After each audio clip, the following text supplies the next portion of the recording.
Well, hello again, everyone. Something of a different background in this video.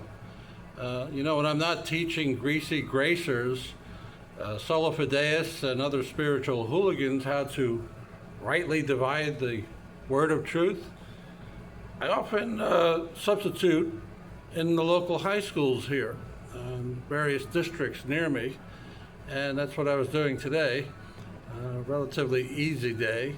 And I have a final period to kill, so I thought I would follow up on my Monday lesson on Romans 4:2, which very soon after I posted it became a response video by Praise I Am, Jack Smack, and the Dude, and the other spiritual hooligans over there at the Pod channel, or whatever they call themselves these days. Yeah, so within hours of my posting my expose of Romans 4:2, which explained that works in that verse is not talking about the actions of Abraham. It's actually talking about works of the Torah, which Paul had been discussing for quite some time directly above Romans 4:2.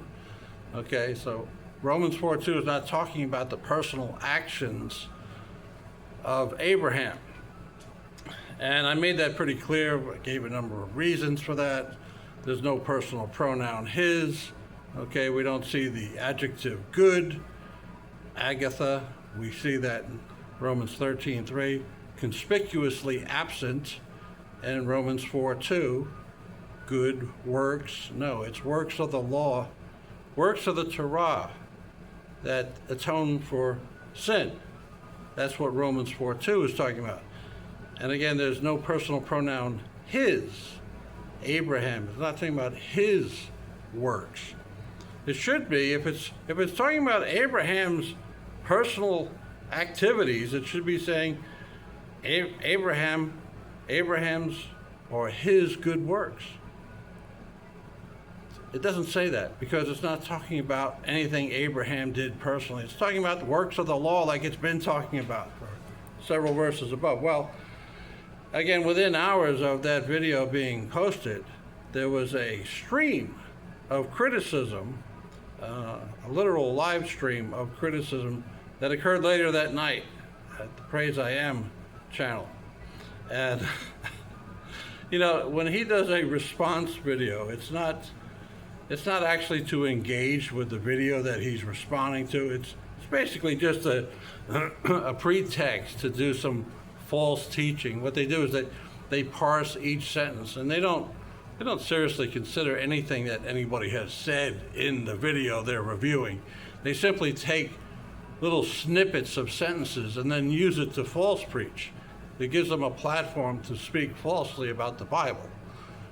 And then, again, the person whose video they're reviewing gets parsed in such a ridiculous fashion. I mean, my 9-minute video, they still couldn't finish it after 3 hours.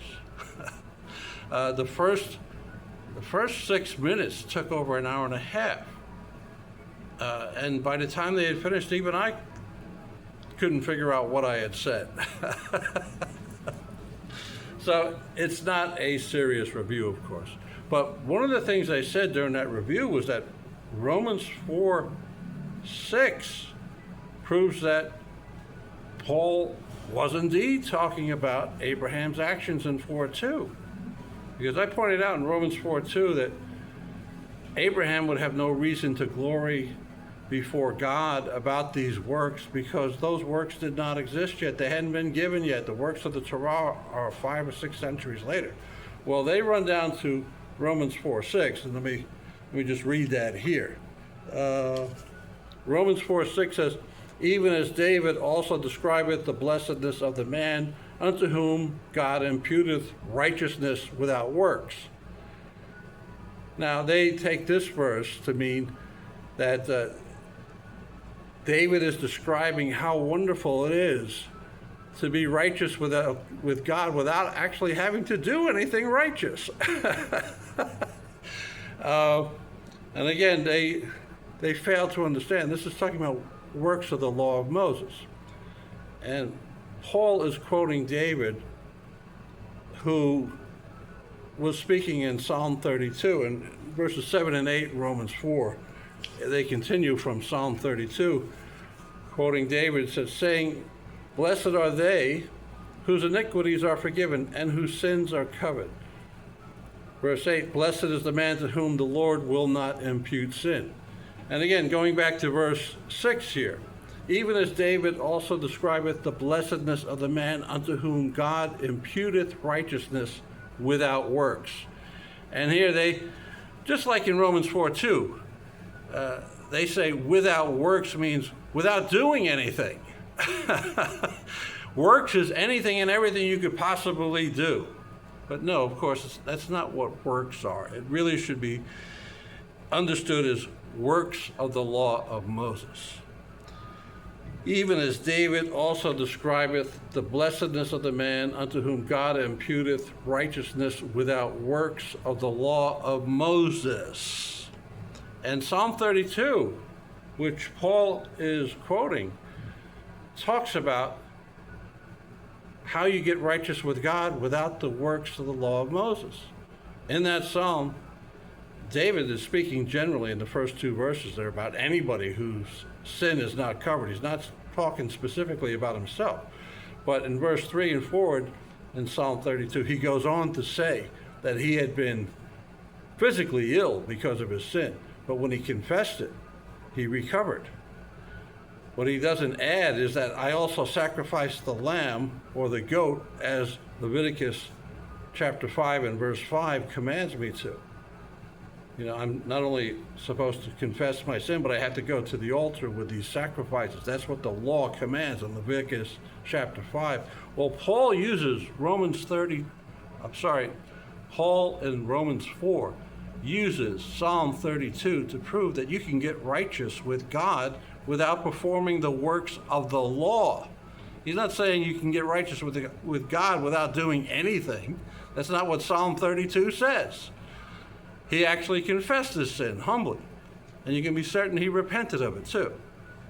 I mean, why bother to confess it if you still plan on doing it? No, he confessed his sin humbly. He got right with God again, but he didn't sacrifice the goat. He didn't sacrifice the lamb. He didn't perform the works of the Torah, and that's what Paul is talking about. In Romans 4:6, blessed is the one who is righteous without works of the Torah. The whole point of Romans chapter 4 is to contrast obedience to the Torah with obedience to Christ, obedience to God. Obedience to God trumps obedience to the Torah. That's the whole point of Romans 3 and Romans chapter 4. Romans chapter 4 is not talking about how you get right with God by simply thinking the right warm fuzzies about Jesus and not having to worry about anything you've ever done or will do. That's not what that chapter is talking about. Now, a couple of years ago, I made an hour-long video on Romans chapter 4, and I titled it, arguably the most misunderstood chapter in the entire New Testament. And I think that's true. It is probably one of the most misunderstood chapters, if not the most. There's a few others that contend for that prize, like John chapter 3.